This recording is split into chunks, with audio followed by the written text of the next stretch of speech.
Hello, I'm El Paso County Commissioner Amy Lathan. The Waldo Canyon burn scar won't absorb water, so our community now faces a serious threat from flash flooding. The best way to protect yourself is to understand your risk, stay alert, and make a plan. County and city websites offer information to help you determine the risks in your area. Flash floods can develop in very short time, so don't wait for a knock on the door. Emergency preparedness starts with you. From maintenance of county roads to the administration of criminal justice, from determining the taxable value of real property to controlling the spread of infectious diseases, from protecting children and the elderly to marriage licenses and motor vehicle transactions, from keeping the peace to protecting our environment and making sure that your vote counts, El Paso County government is working for you. Welcome to El Paso County Works. This program is produced by the El Paso County Public Information Office to inform citizens about the programs and services of Colorado's most populous county.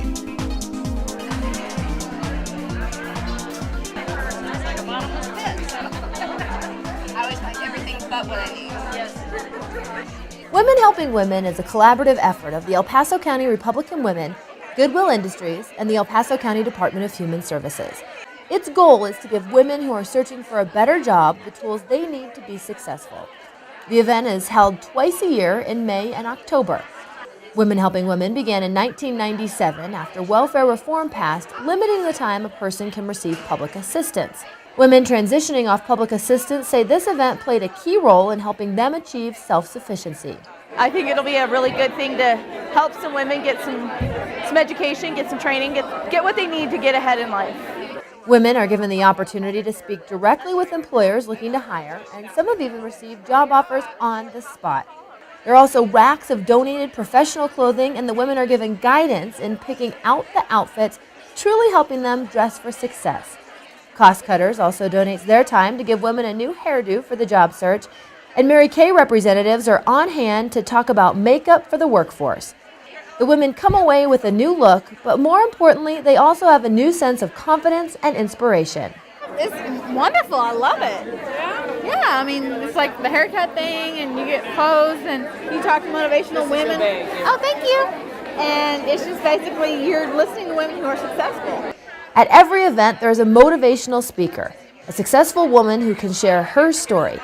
At the May 2013 event, Jerri Marr, the Forest Supervisor of the Pike and San Isabel National Forest, Cimarron and Comanche National Grasslands, was the motivational speaker. Well, good morning. Good morning. All right, so could you hold that for me, please? I'm just a little taller. There we are. There we are. All right, can you hear me? Yes. Very good. Well, let me just say, first of all, how y'all doing? See, I'm from the South, and that's how we talk. We're going to do this, aren't we? Here we go. Let's just make it even easier. It's like right here. Now, can you hear me? Awesome. Well, let me just tell you, first of all, I am absolutely honored to be here with you today. Absolutely honored. Today, from what I hear, is going to be a fantastic day. I don't get days like this. Nobody pampers me or cares for me. And I get up and take care of myself, and well, here I am, and I'm okay with that. But this sounds like a great day today. And so what I want to do in the few minutes that I have here is I want to do a couple of things. I want to tell you a story. And then I want to tell you a little bit about my story. And then I want to move from there and weave that into some tips that I hope that will help you as you go about today. You guys good with that? And then after that, I'll give you a chance if any of you have questions, anything. I'm good with that. We can answer questions, all right? So, how many people in this room do not know who I am? Thank you. So nice to meet you, and you, and you, and you. Because everywhere I go, everybody seems to know who I am. I can't go get gas without, hey, you're the fire lady. I am. I'm also Jerri. Nice to meet you. And everywhere I go, people people have questions. Like, how did you become a forest, whatever it is you are? Why would you want to do that? Doesn't it seem dangerous to you? Why is your title so long? Do you really believe the stuff that you say? Are you as confident in real life as you appear to be on TV? And you know what I say to all that? Yes! I love what I do. And yes, that title is long. Try to write it over and over again every day. But see, I love engaging with people. I love talking to people. Because you see, in life, we all have a story. We all have a story. You've got a story, I've got a story, and I love telling my story. But more importantly, I love hearing other people's stories. Because your story is kind of what makes you who you are.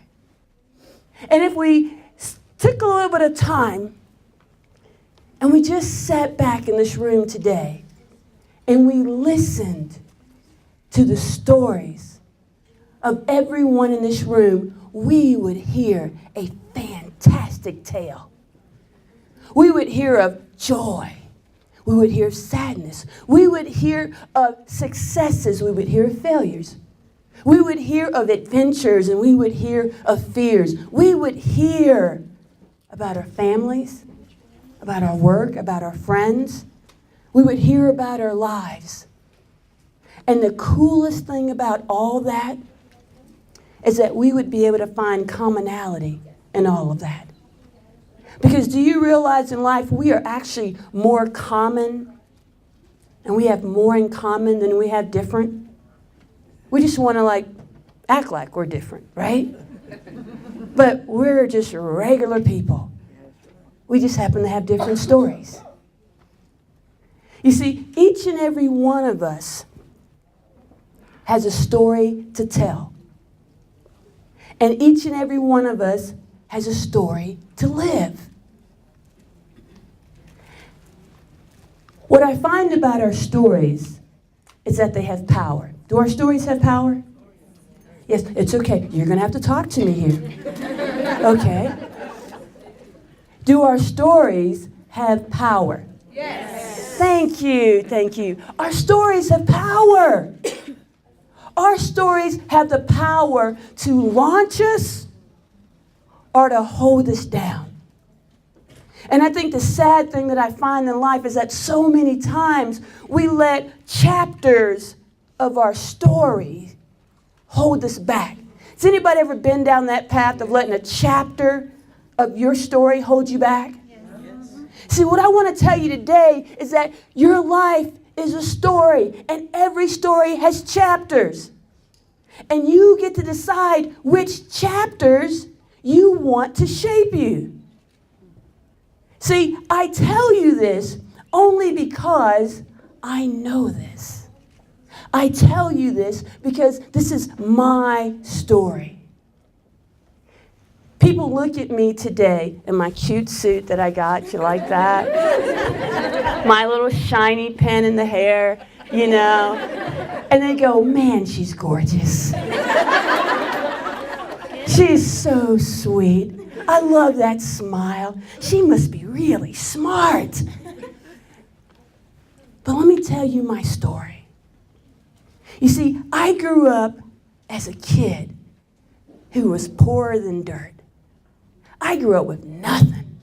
Now, when I say nothing, what I'm actually trying to tell you is I had nothing. Okay? My parents got up every morning and they went to work. And whenever they got home that evening, doing various jobs, whatever they made that day, we went to the store and bought something to eat and ate it.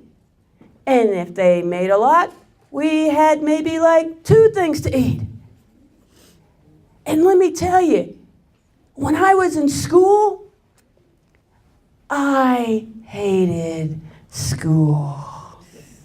It just wasn't fun. And I don't know why they taught us our alphabet and our numbers differently. And then at a certain point in life, they wanted you to take numbers and letters and make something of it. They called it algebra. I'm an old woman. I don't use algebra. I've never known that I had to use algebra. But my parents made me go to that building every day. And the sad thing about school is that I was a kid who kind of fell through the system.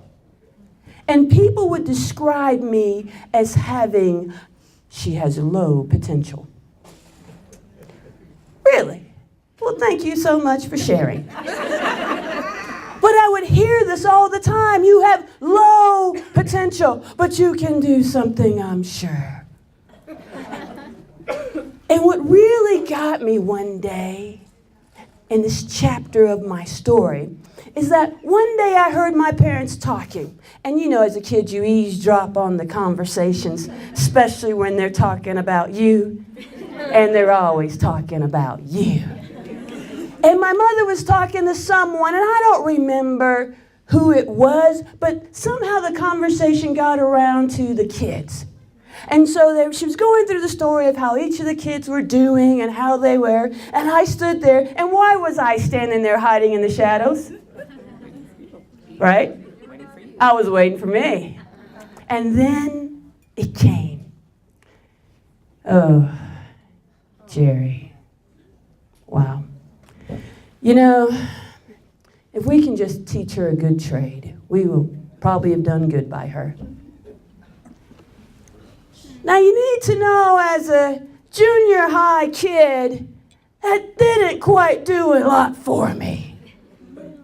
It was the deepest hurt that I've ever felt, that I found out that my parents had aspirations for everyone except me. But let me tell you about that chapter in my life. That is the most incredible chapter of my life. Because that is the chapter that I have anchored everything I do in life to. Because I made a decision that day that I don't care if the world doesn't believe in me. I believe in myself. I know me. Thank you. I wake up and I go to bed with me every day. I know the good, the bad, and the ugly, and I know what I can and what I choose not to do.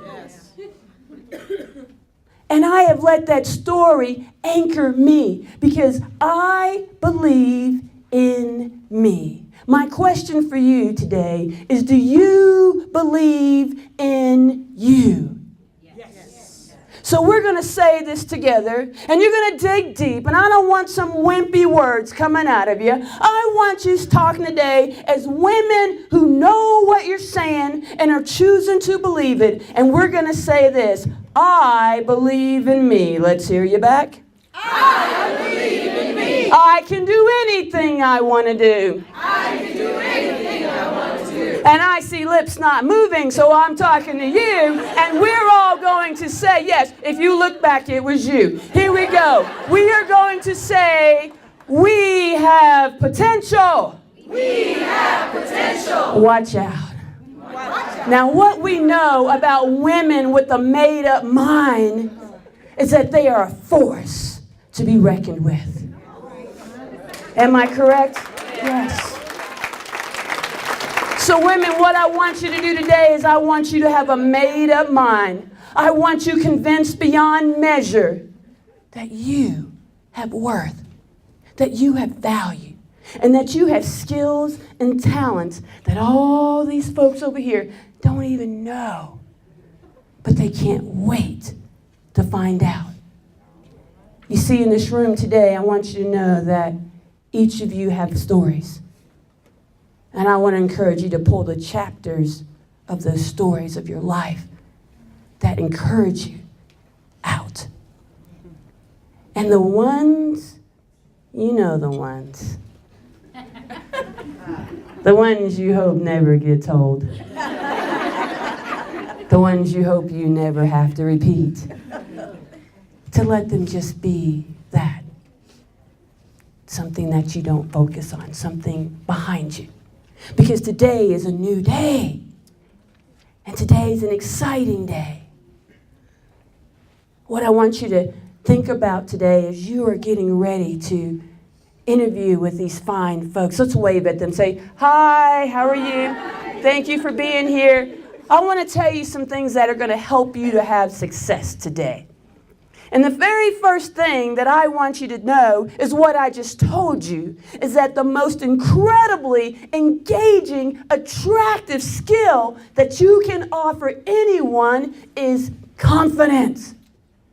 Nobody wants a wimpy handshake. Come on. And this is what you say. Even if you maybe are not feeling that confident, just act like you are. I do it all the time. You kind of remember the picture of 65-mile-an-hour winds and fire burning at the back of my head, and I'm going, and how are y'all today? It's just a fire. It's going to be okay. We're going to get through this. That's right. Now listen, I want y'all to leave quickly. Go.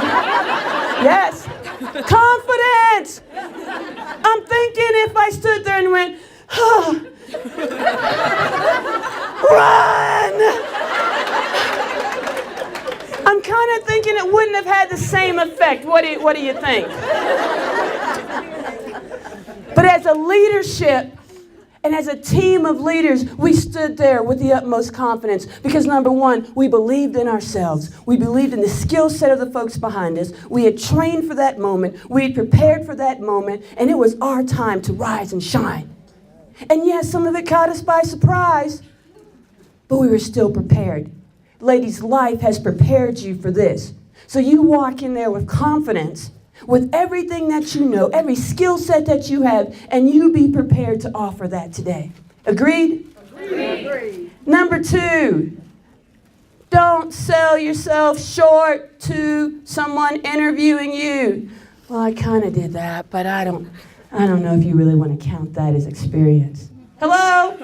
Life is one big experiment. Ask my parents. They look at me and they go, wow, that child, she is just wow. I heard that all the time when I was a kid. And now I'm my parents' greatest pride and joy.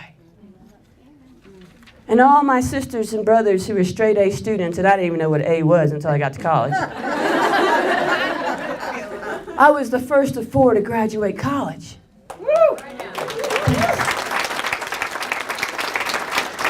But I had such low potential. You see, it's all in how you see yourself. So go in there and be confident. Don't sell yourself short.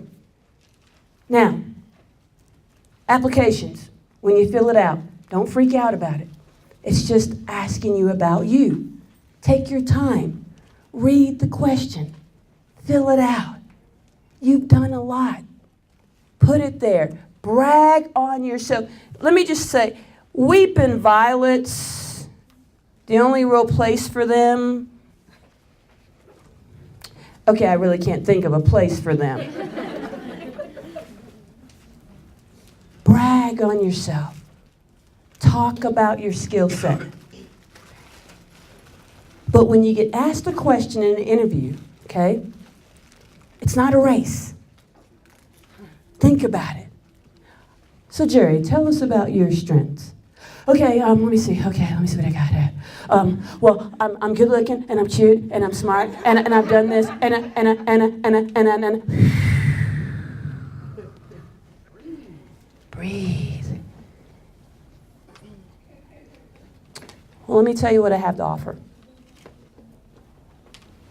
I have this, this, and this. Take the time. Think about it. Formulate your answer in your head first.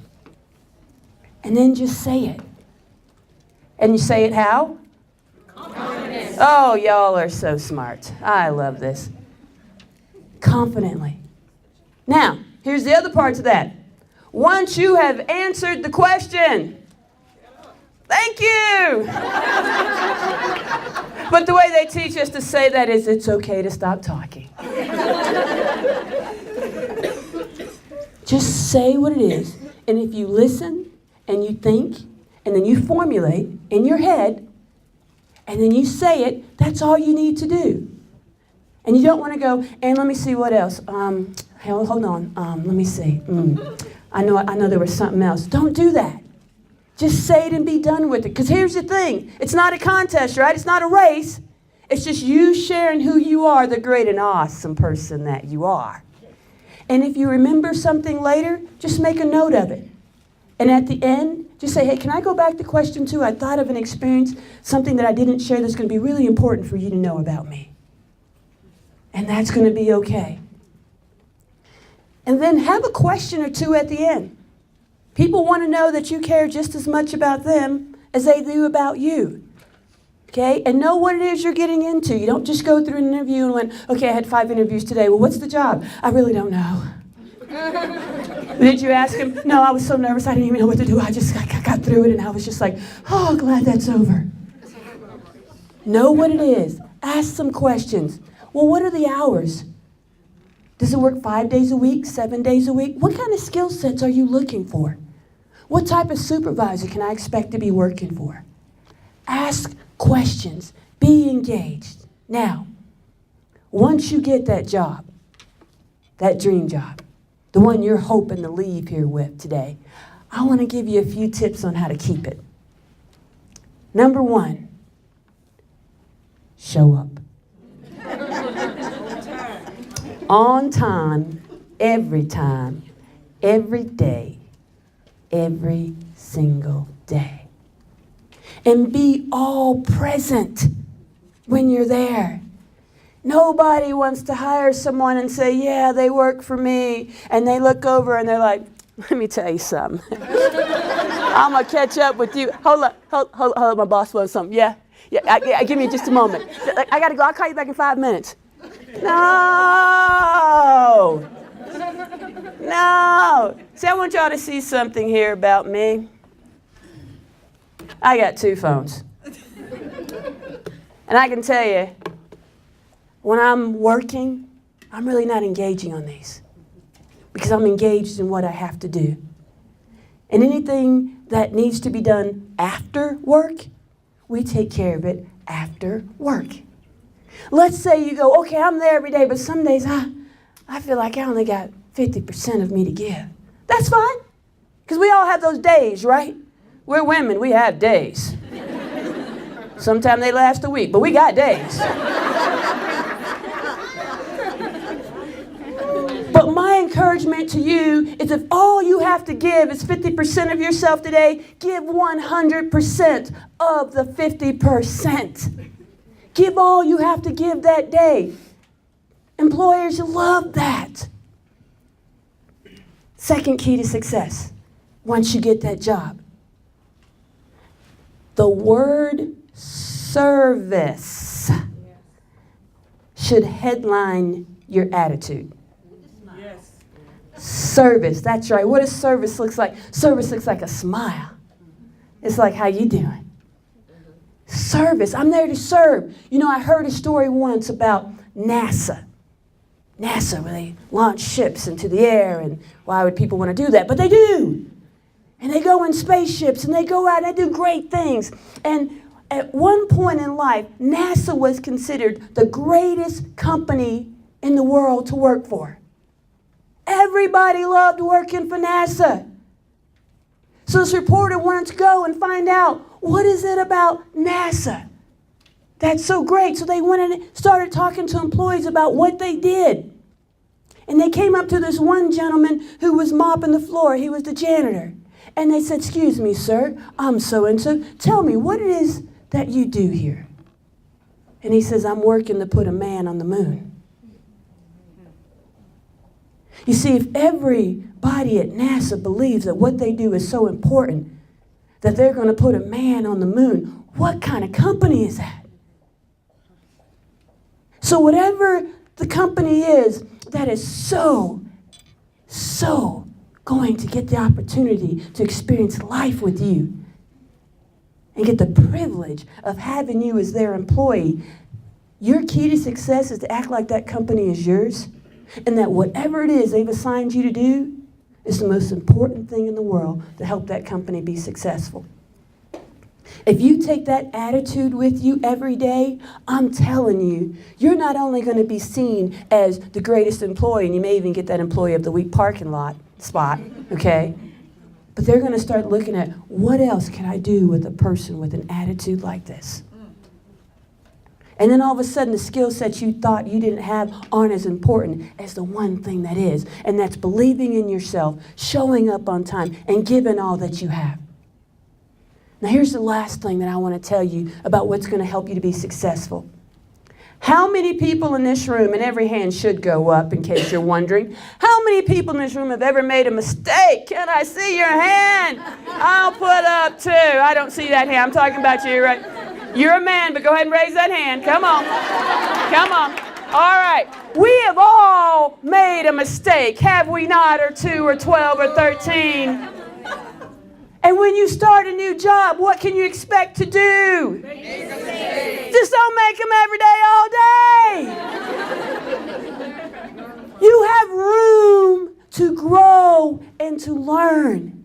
And when you make a mistake, take note of it, write it down, learn from it, figure out how not to do it again. Be the person that your employer says, you know, she's had a few mistakes along the way, but she gets it quickly. She doesn't make the same mistake twice. And she's not afraid of what she doesn't know. She's asking questions. She wants to learn. Ladies, let me tell you, today is a chapter in your story.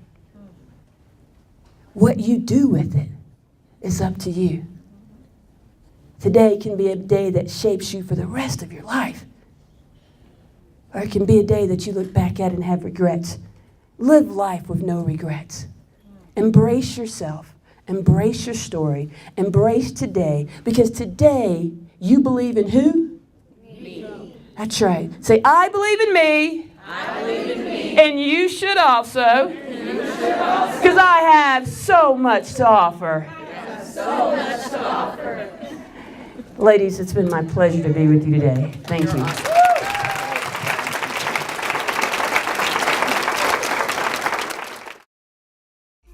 El Paso County Works is aired on the Pikes Peak Library District channel at 10 p.m. on the second and fourth Friday of each month. If you have suggestions for future program topics, please contact Jennifer Brown at jenniferbrown@elpasoco.com or call 238-4478.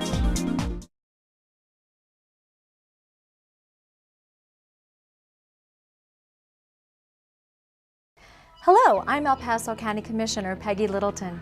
As a result of the Waldo Canyon fire, our community now faces a serious threat from flash flooding. The best way to protect yourself is to know your risks and have a plan. County and city websites will help you assess your risks, stay informed, and make a plan. Some are going to shelter in place and be prepared to stay. Others will need to go to higher ground. You may find yourself on your own. Remember, emergency preparedness starts with you.